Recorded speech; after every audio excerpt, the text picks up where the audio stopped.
Assalamualaikum warahmatullahi wabarakatuh. Sahabat kampus, bagaimana kabarnya hari ini? Kalau sehari ini memasuki bulan kedua Ramadan di tahun ini, tepatnya masih sama, yaitu 1444 Hijriah dalam tayangan Syiar Ramadan. Nah, kali ini sudah ada di samping saya. Beliau adalah Profesor Dr. Haji Salim Al-Idrus MMAG. Kita sapa terlebih dahulu. Assalamualaikum warahmatullahi wabarakatuh, Prof. Waalaikumsalam warahmatullahi wabarakatuh. Alhamdulillah, semangat sekali nih Prof jawabnya ya. Alhamdulillah. Kita harus tetap semangat. Apakah karena masih pagi, Prof? Sama saja. Sama saja. Yang penting kalau sudah diniatkan, kita harus tetap semangat. Baik, Prof. Oke, Prof. Untuk tema kali ini kita akan membahas tentang Ramadan dan kewirausahaan. Ada keterkaitan apa nih, Prof, Ramadan sama kewirausahaan? Baik, terima kasih Mbak Ima. Iya, Prof. Ya, saya panggil Mbak Ima ya. Iya, Prof. Baik. Assalamualaikum warahmatullahi wabarakatuh. Waalaikumsalam warahmatullahi wabarakatuh. Alhamdulillahirabbil alamin. Allahumma salli ala sayyidina Muhammad wa ala alihi wa ashabihi ajma'in. Wa ba'd. Pemirsa dimanapun berada, rahimakumullah. Ya. Boleh dipanggilnya sahabat kampus, Prof? Dan sahabat kampus. Betul. Yang dirahmati oleh Allah. Disadari atau tidak, setiap kita sudah melaksanakan kegiatan kewirausahaan. Hanya saja kualitas dan kuantitasnya sajalah yang berbeda-beda di antara kita. Untuk itu, momen puasa di bulan Ramadan ini adalah sarana dan juga upaya untuk bagaimana meningkatkan kualitas dan kuantitas kegiatan kewirausahaan tersebut. Marhaban ya Ramadan. Selamat datang bulan suci Ramadan. Syahrul barokah. Bulan yang penuh berkah. Barokah. Makasih. Baik, Prof. Kalau tentang kewirausahaan, di Indonesia ini ternyata banyak sekali potensi untuk melahirkan pengusaha-pengusaha muda yang kreatif. Menurut Prof bagaimana soal itu? Baik, terima kasih. Menarik sekali ya Mbak Ima. Jadi sebelumnya saya ingin menekankan bahwa Allah Subhanahu wa Ta'ala sudah berfirman di dalam surat Al-Baqarah yang populer kita sudah ketahui, itu ayat 183 ya, yang berbunyi Bismillahirrahmanirrahim. Ya ayyuhalladzina amanu kutiba alaikumussyam kama kutiba alal ladzina min qablikum la'allakum tattaqun. Sadaqallahul azim. Wahai orang-orang yang beriman, orang-orang yang yakin, orang-orang yang hakul yakin, bahkan demikian, ya, berpuasalah kamu, kama kutiba alal ladzina min qablikum, sebagaimana telah diwajibkan atas orang-orang sebelum kamu agar kamu bertakwa. Betul. Nah, saya ingin menggarisbawahi kata takwa ini, ya, yang kalau kita korelasikan, kalau kita kontekstualkan dengan konsep kewirausahaan itu sendiri, atau istilah asingnya entrepreneurship, atau kadang-kadang orang menyebutnya entrepreneurial, Betul. ya, yang mengedepankan kreativitas, juga inovasi, ya, dan juga added values. Nah, kreativitas itu sendiri bagaimana kita mengedepankan daya kreasi atau daya cipta atau unjuk cipta. Inovasi, bagaimana kita itu unjuk beda atau tampil beda, ya. Dan juga bagaimana kita berpikir added values, mempunyai nilai tambah di dalam melakukan kegiatan kewirausahaan tersebut. Tentunya ya di dalam momen Ramadan ini ya kreasi ya inovasi ataupun added values tadi itu ujung-ujungnya bagaimana kita akan memperoleh profit tertentu berupa finansial boleh ataupun juga berupa non profit yaitu kedamaian, ketenangan, dan kepuasan jiwa atau batin kita. Nah, sehubungan dengan pertanyaan Mbak Ima tadi, ini bagaimana ini peran-peran anak-anak muda atau siapa saja atau mahasiswa di dalam mengambil momen Ramadan ini. Dia tidak boleh berprinsip bahwa bulan puasa ini adalah bulan untuk bermalas-malasan, bulan untuk kita lemes atau tidur terus. Tapi bagaimana kita bisa menunjukkan kreasi, kita bisa menunjukkan inovasi dan nilai tambah dalam kegiatan kita sehari-hari.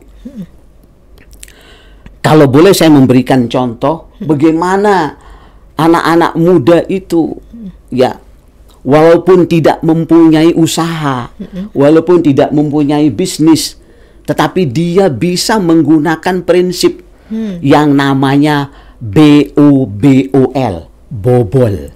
Berani optimis karena bisnis orang lain. Wah. Jadi kalaupun mahasiswa itu tidak punya bisnis, yakinlah ada orang lain punya bisnis.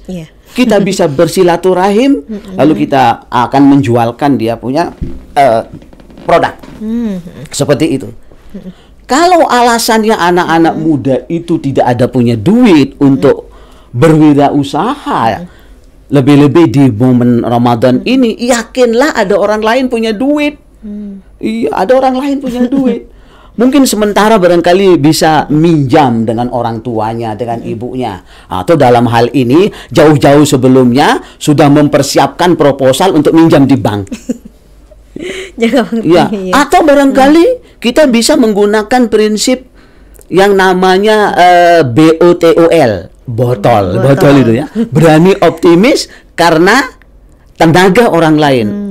Jadi kalaupun mahasiswa itu sibuk, ya, tetapi karena kita mempunyai teman baik dan kita sedang kuliah, ya kita bisa dengan kepercayaan tertentu menyuruh teman kita itu untuk menjaga sebentar usaha kita. Nanti kalau sudah selesai, kita akan mendampinginya. Nah, inilah pemikiran-pemikiran yang harus kita kreasi, inovasi, ya, untuk memperoleh keuntungan tertentu itu. Iya, Prof. Baik. Terima kasih. Mungkin itu sementara dulu. Membicarakan soal kewirausahaan, ada salah satu kalimat yang terkutip nih, Prof ya. Munculnya pedagang kebutuhan Ramadan, khususnya takjil Ramadan, menjadi salah satu sebuah simbolis mutualisme. Menurut Profesor bagaimana? Oh iya, Masya Allah. Bulan ini adalah bulan yang penuh dengan keberkahan. Syahrul Rahmah, bulan yang penuh dengan rahmat.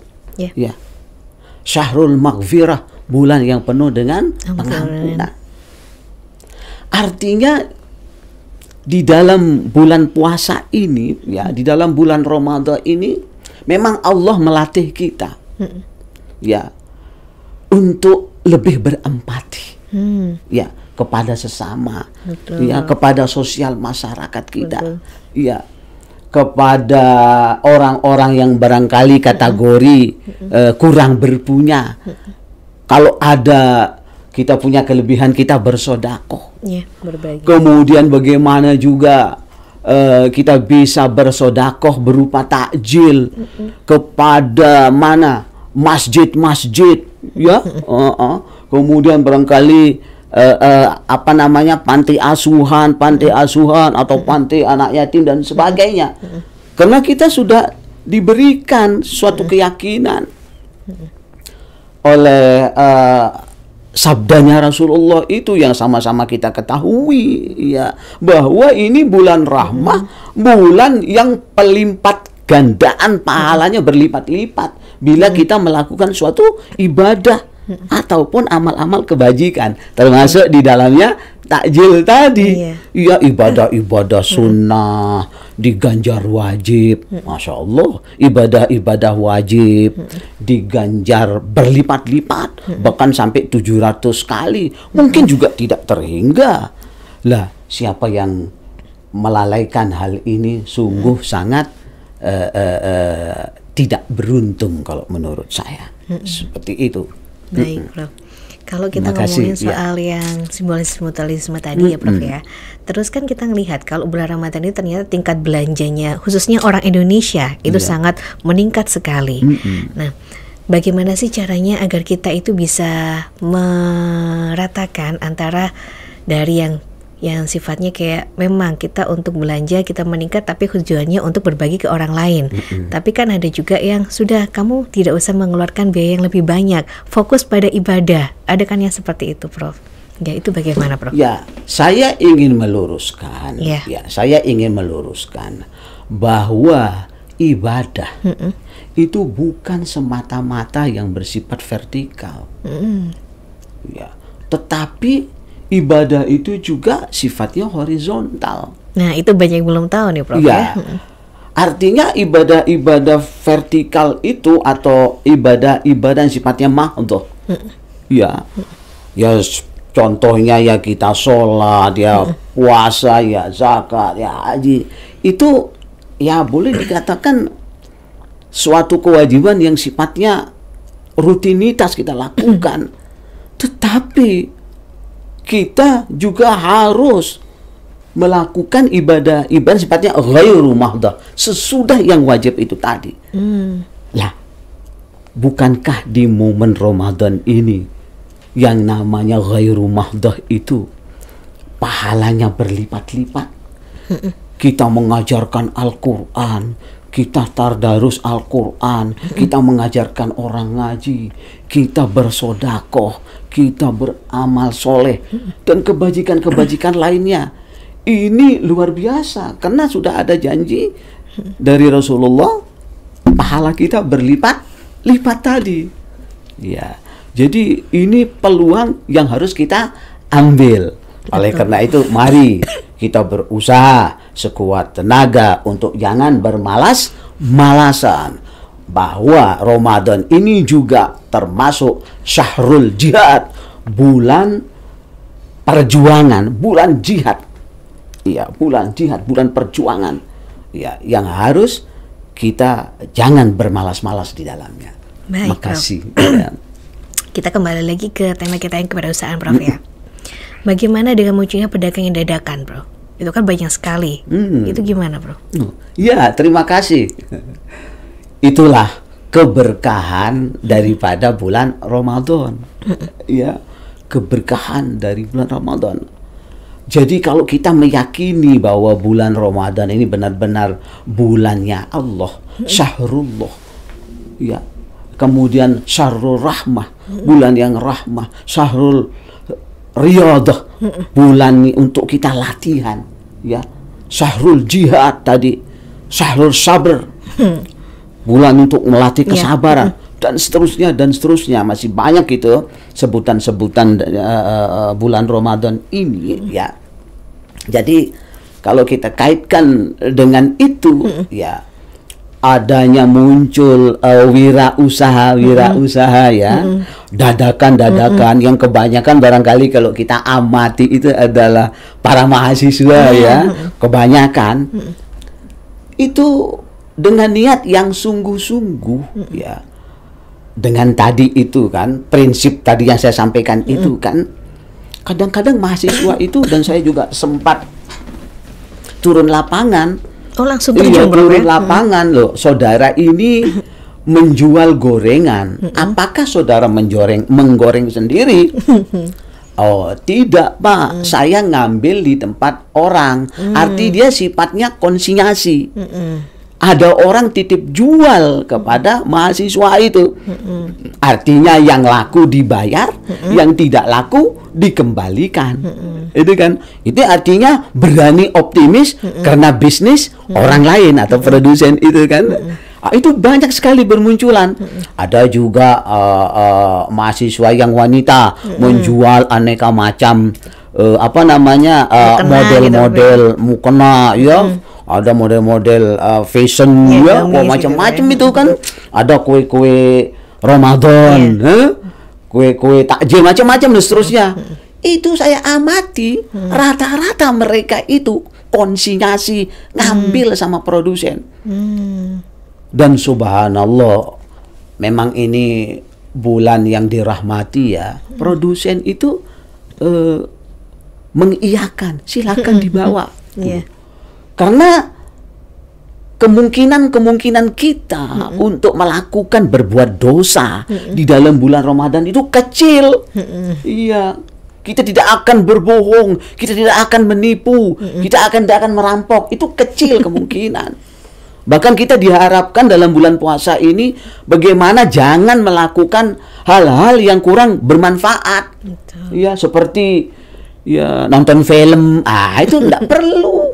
Iya, main domino, main catur, jagongan terlalu marah, tidak perlu, itu tidak berfaedah, tinggalkan aja. Lebih bagus kita ambil momen-momen berwirausaha tadi. Baik sahabat kampus yang ada di rumah, sebelum kita tutup kajian hadis kali ini, kita akan meminta kesimpulan yang akan disampaikan oleh Profesor. Bagaimana Prof kesimpulan untuk kajian hari ini? Terima kasih banyak Mbak Ima. Iya, Prof. Ya. Kesimpulan yang dapat saya sampaikan terkait materi pada kesempatan kali ini, yaitu Ramadan dan kewirausahaan, adalah jika Allah memberikan kita kesempatan hidup pada Ramadan tahun ini, itu menunjukkan bahwa Allah masih memberikan pembuktian tentang iman kita, memberikan pembuktian tentang ibadah kita, memberikan pembuktian tentang amal soleh dan kebajikan yang kita lakukan, yang seharusnya lebih baik dibanding dengan di luar bulan Ramadan. Tentunya dengan melakukan unjuk kreasi, unjuk inovasi, dan unjuk added value yang sudah saya sampaikan tadi, sehingga kita menjadi orang yang mulia, yaitu orang-orang yang bertakwa. La'allakum tattaqun. Wallahu a'lam bissawab. Akhirnya mohon maaf lahir dan batin. Wassalamualaikum warahmatullahi wabarakatuh. Waalaikumsalam warahmatullahi wabarakatuh. Baik sahabat kampus, demikianlah kajian hadis hari ini dalam tema Ramadan dan kewirausahaan. Kita akan bertemu lagi di hari esok. Tetap semangat dan selalu produktif dalam Ramadan kali ini. Wassalamualaikum warahmatullahi wabarakatuh. Waalaikumsalam warahmatullahi wabarakatuh.